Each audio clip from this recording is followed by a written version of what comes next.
Hi everyone, welcome back to another video from Tech Basics. In this video, we are going to be learning how to delete payment method on Uber Eats. To delete your Uber Eats payment method is a super easy process.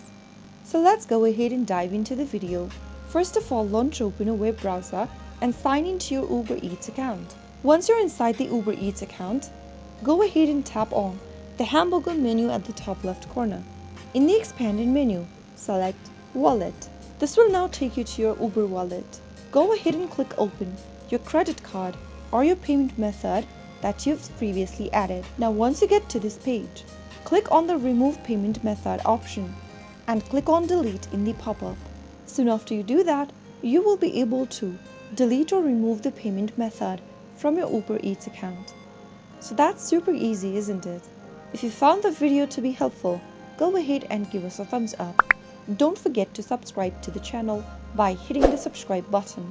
Press on the bell icon so that you'll never miss another upcoming upload from us.